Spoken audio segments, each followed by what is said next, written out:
My name is Oni Helen Adekemi, the convener of Marriage on the Rock and Singles with Purpose. Our broad topic has been family planning, but today I want to bring it to another segment, another thing that is important that you consider whenever you and your family, you and your spouse are about planning your family, about conception and childbearing and spacing and all of that, so that it aligns with your health, your lifestyle, and even your reproductive goals. The number one factor I would really love you to consider when you are searching or looking about for the kind of family planning methods to employ is that please you should consider its effectiveness, the method success, and then the rate at which it has been successful in preventing pregnancy over the years. Okay, this method I'm going for, is it effective or not?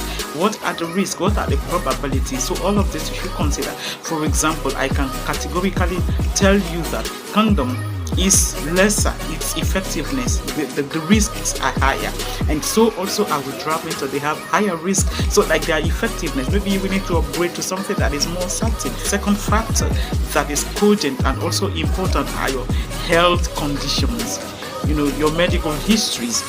There are some methods that may not be applicable, that might not be suitable for individuals. For example, now that somebody with high blood pressure might not be able to go for ones that are hormonal. Then again, we need to consider the age and health status, maybe the weight, the allergies, the sensitivities, and then some other methods such like that cannot be used because of medical history. So when you want to use anyone, it is good that your medical history come to play so that they will know which one is adequate and appropriate for your body type.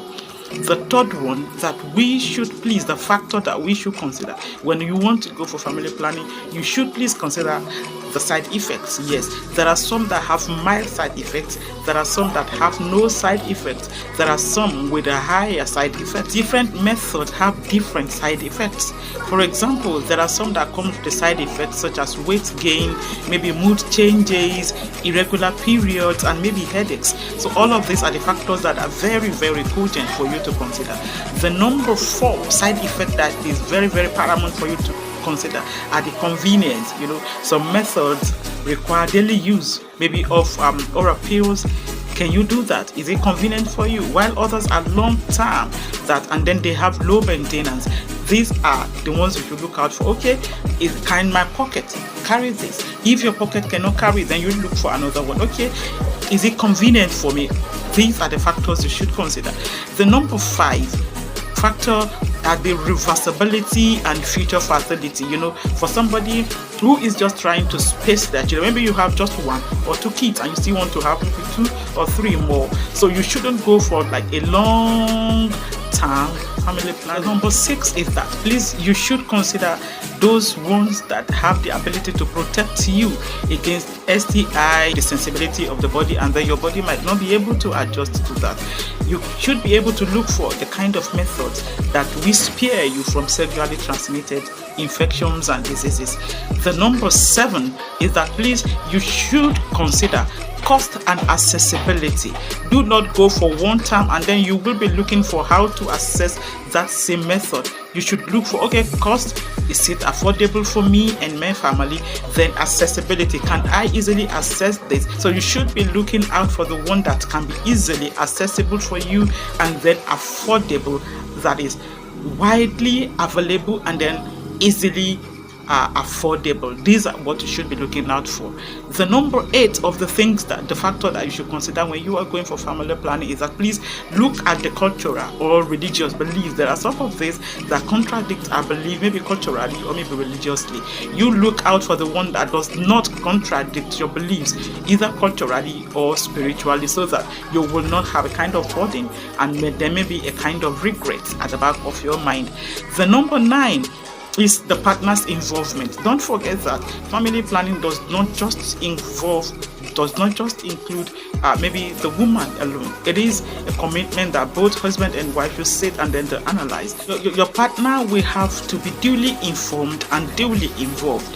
For example, some method actually require that your husband will cooperate with you. For example, people who are using like the fertility awareness method, people who traces their ovulation periods and all of that. they should let the husband know, okay, this time I am not safe, this time, oh, I am safe. Or maybe you want to use the barrier such as condoms. At least your husband must be aware. If you are using the female condom, the husband must be patient for the woman to be ready. And if it is the man, the woman should be ready before anything. So these are the things that your partner's involvement matters. Okay, have you asked your wife, would you be able to use this method? Have you asked your husband, would you like me to engage in this method? There is need for cooperation and unity and agreement when it comes to some family planning methods. The last and not the least that I really want us to quickly check is the breastfeeding consideration. If you are lactating, if you are a mother who is still breastfeeding, some hormonal methods may affect your milk production. They could affect so many other things. I am not stopping it right there. There are other minor factors that people easily neglect. They ignore it. But we can see them as if they are insignificant factors. But I can tell you that overall it have like a very huge effect on marriage itself if it is not considered. So like they are lesser known crucial considerations, but nevertheless they are to be considered. I'll quickly run them. The number one are the impact on libido. Okay, there are some hormonal contraceptives that can reduce or maybe increase your sexual drive, which may affect intimacy. So what if you are on the family planning and then your libido dropped? Something will definitely happen. Or you are on the family planning that suddenly increases your libido, your sexual drive. Then there is something that should be done. So it's a factor that we should consider. 2, changes in vaginal discharge. There are some of these contraceptives that when you use them, it is very, very much possible that it can alter the natural vaginal lubrications. Yeah, it is a possibility. It could increase the discharge, which may cause a little bit of discomfort. So you should look at that also, if it is comfortable for you or it is too discomforting. So then you do something about it. Then you should also consider, please, it is very, very paramount and important that you should consider the time to return back to fertility. When would you love to have your next child? It should be part of the plan. There are other ones that could affect your mood and your mental health. Some of them might cause unnecessary anxiety, depression, or mood swings due to hormonal contraceptives, which isn't always discussed upfront. But please look out for it because it is something you should know. So if you are on a family planning method that is always depleting your mood and then is always affecting your mentality, it is a thing you should consider. It is a thing you should turn your back. You should reconsider. You will need to consider the interaction with other medication. Some medications, some antibiotics, and maybe some anti-seizure drugs can make hormonal birth control less effective. I think it is common that my gender usually have a way of reaction to family planning methods. Sometimes it is a factor to be considered. If it is always making the woman unwell in one way or the other, there is a way that our men can also help.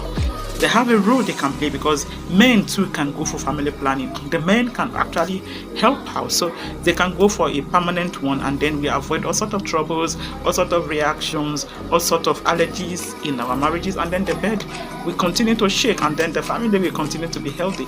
These are what both husband and wife should sit together and discuss, have a dialogue, and then have an agreement on which one to go, which way to go. I'll say this again, that family planning should not be a singular responsibility of my gender. It should be an agreement between couples, between husband and wife, so that the family can progress. Do not have self-medication. Please go to your nearest health provider and then get yourself checked appropriately, and then they would have recommendations for you for your body type, age, and all of that, and then you can embark on which one is good, which one is better for you. Will be medically and professionally advised so that you can be in good health and then your home can be in good health. You know what? God is interested in your life. God is interested in your family. God is interested even in your reproductive system, in your reproductive styles. God is interested. So please carry yourself together and do not take God out of all of your plannings in your home. Please contact this number 07037 150154. I call you blessed and I call your home blessed. Thank you. Bye bye.